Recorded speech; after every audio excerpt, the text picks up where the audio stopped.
Hey, just a few thoughts today about leadership and what it means to be a leader. Leaders, what I've come to learn throughout my life is that leaders are not infallible.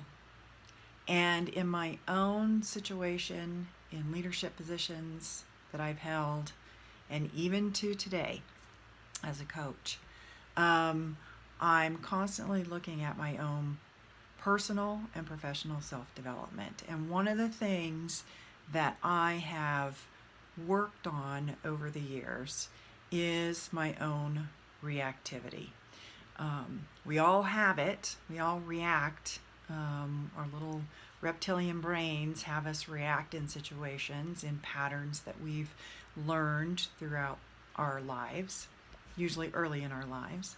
But for me, my particular reactive pattern is I go into fight mode. When I say reactive, I'm talking about fight, flight, freeze, or appease. And for my typical threat response, my reactive response, is that fight mode.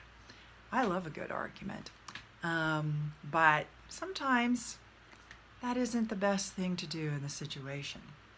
They say that the first half of life you spend conquering the world, and the second half of your life you spend conquering yourself. And that's certainly been true for me and my own reactivity with that fight response.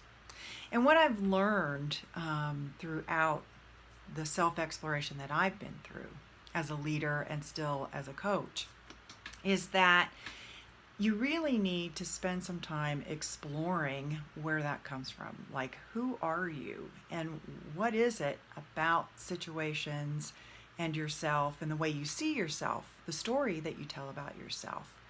What is it in those situations that causes that reactivity? Maybe yours isn't fight response. Maybe you just want to clam up and shut down. Maybe you want to flee and get the heck out of there whenever something happens that causes you distress in that way. But whatever it is, what helped to set up that pattern? What thoughts, what habits have you accumulated over the years that caused that for you? And the more I explored that, the more I realized that I didn't need to react in such a way for most things. Is it for me, frustration and anger can come out, and I don't have any problem expressing my frustration and anger. Not always great in situations. There's a time and a place where you can utilize those emotions effectively, but not most of the time. So what I've learned is to really understand why that reactivity happens in me. And the fact that what was happening for me was that I felt like I didn't want to be controlled or taken advantage of. So situations in which even subconsciously I was perceiving that someone was trying to do that, control me or take advantage of me, then I would react, in a way that showed I was not going to be vulnerable or taken advantage of. The other thing that I've learned is that going into situations most of the time and assuming the good intentions of the other parties is a good way to operate. I don't go into too many situations assuming that I'm going to be taken advantage of or going to, be controlled.